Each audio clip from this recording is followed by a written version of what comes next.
Hey guys, good afternoon. It's time to do this little project I've been waiting on for 3 or 4 weeks now. I'm excited about this one, and that is we're going to swap out, I keep saying we're, as in you and I, but I'm the one doing it. Anyhow, I'm going to swap out this intake pipe that goes from the turbo to the air box and put a straight pipe on it to see if there's any difference in sound, and they claim there's a little bit of difference in flow, so who knows, it might pick up a few horsepower too, which I won't be able to prove that because I don't have a dyno, but you know, if it's flowing more air, it makes sense that it would. So anyhow, let's get started. Okay, so first things first, we got to get the stock pipe out of the way. You've got this screw right here is 8mm for your worm gear band clamp there, so you got to loosen that up. You've got this one right here, which bolts into there with a 10mm, and you've got this little wire loom. Actually, it's a hose, it goes up to your coolant reservoir, but you've got a little clip there that you have to pop free. And then this right here, the intake tube just kind of sits down on there, so I was able to just pull it off. And then over on this side, and this is probably going to be the most difficult part, you've got a sensor you have to disconnect, but you've also got to take this tube off of the intake pipe, and it's got those really strange looking clamps on it that I don't have a tool for. There's a tool for these. Try to get in there so you can see what they look like. There's a tool that you're supposed to use for those, but anyhow, we got to take this off also, so that's probably going to be the more difficult part. But anyway, it doesn't take too long to do that, and then we can move this one out of the way. Alright, so here it is. Finally showed up. Now, as you can see on a little sticker they sent me, this is from a place called T&S Speed Shop located up in Canada. And basically it's just a straight piece of pipe, whereas this one from the factory necks down right here, and it's got all kinds of baffling down in there, which you're not going to be able to see on the camera. Might barely be able to see it. There's some sound deadening baffling and everything down in there where it necks down. This one, on the other hand, is just a straight through piece of pipe. So that's where you get the extra flow from and the extra turbo sound, which is really cool to a lot of guys. They also gave me some fittings, adapters here, band clamps to put it all together. So like I said, the main challenge is going to be just getting this clamp off of here so that I can retrofit the tube over to the new one. After that, it should be pretty straightforward. Okay, it's finally installed. Got the connection back there on the turbo inlet. Both of those are on. Got my hose connected to the little outlet that they provide.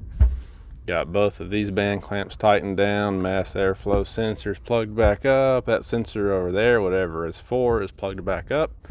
Now all I have to do is go down through here and clean my fingerprints off of it, and then we will start it up here in just a little while and see what it sounds like. Well, I don't hear any leaks, so that's good.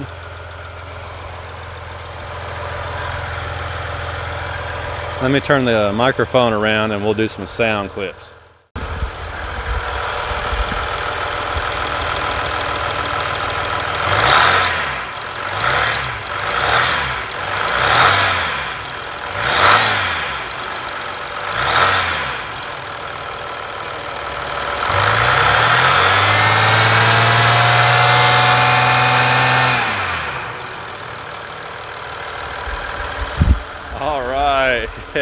It's definitely louder now for sure, but the real test is going to be to take it out on the road and see if you can hear the turbo whistle more inside the cabin, which I'm going to get to a little bit later. But so far, pretty cool mod, and a whole lot cheaper than a full air, cold air kit.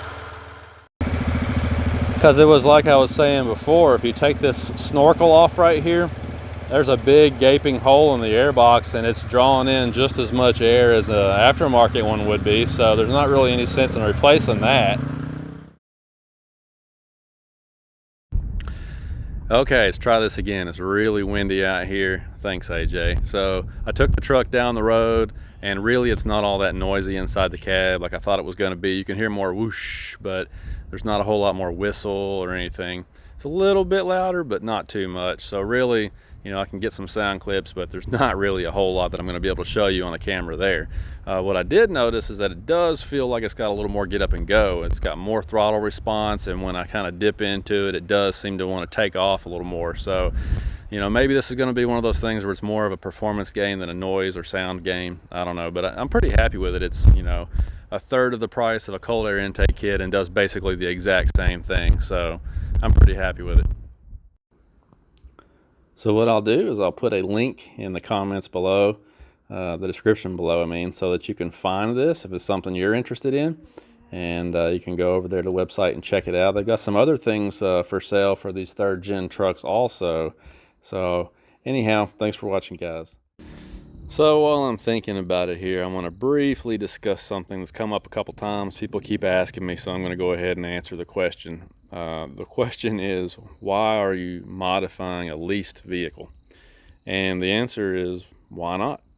You know, about 14 years ago, I leased my first truck. It was a Chevy Silverado Z71. That was back in '06. I leased a JK Unlimited Wrangler, a JL Unlimited Wrangler, Jeep Gladiator. My wife leased a Mini Cooper. We've had a lot of buys also. So I guess you could say I'm pretty experienced in car deals. Kind of ridiculous how many we've gone through, but that's just the thing I love. You know, I'm frugal with everything else in my life. I don't spend a lot of money on anything else, but I like cars and trucks and Jeeps, so that's what I do for fun. Anyhow, what I have learned in my experience is that a lease is no different in practicality than a buy. Because unless you walk into the dealership and hand them a check for the full amount, you don't own the truck. The bank owns the truck, okay? You're making payments on it, the bank owns it. Doesn't matter if you lease it or buy it. And at no point during a lease have I ever had a representative from the bank come to my house and inspect the vehicle. They don't care. If they're getting their payments every month, they don't care. And then let's say you do a 4-year lease and 2 years into it, you decide you want something else and you want to go trade it in. It works exactly the same way as a buy. There's a payoff amount that has to be met to clear the vehicle, and then you trade it in. If you've got a little bit of negative equity, they roll it into the new deal. It works exactly the same. And, you know, and as far as the mileage penalty, I've never paid a penny on a mileage penalty. You know, that only comes into effect maybe if, let's say you do go to the end of your lease, you take the vehicle back and turn it in, hand them the keys and walk away. Well, then you could incur some charges, but who does that? Nobody. You need something to drive, so you're either going to trade it in for something else, or you're going to get to the end of the lease and decide you love it and you buy it from them, whatever. So the bottom line is there's no difference. There's not really any difference. A lot of people, in my experience, don't understand leasing. Leasing is not renting. You know, back in the old days when you rented a movie, you paid a certain fee and you got the ability to use the movie for a couple of days and then you had to take it back. You had no ownership in it. That's renting. Leasing is not renting. When you're leasing, every payment you make is going toward the principal, albeit more slowly than a buy, you know, because you're only paying for the part that you're using during the term, but you're making progress toward ownership on the vehicle. So you're not renting it. You know, it's no different. So anyway, for somebody like me who goes through vehicles every few years, it makes more sense to lease. And the reason I modify them is because life is short. It's what I love to do. I like to make videos and review things. I like to enjoy new things and play around. So that's just what I do. And it, you know, at the end of the lease, I take my you know, aftermarket parts off and I use them again. Like when I turned in the Wrangler for the Gladiator, I took all kinds of parts off that thing and reused them on the Gladiator because the front 2/3 of the vehicle was the same. On the other hand, when I traded the Gladiator in for the Ram, I took all those parts off and sold them for cash. So it's no big deal. And anyhow, I just wanted to address that because I think a lot of people just don't understand what leasing really is.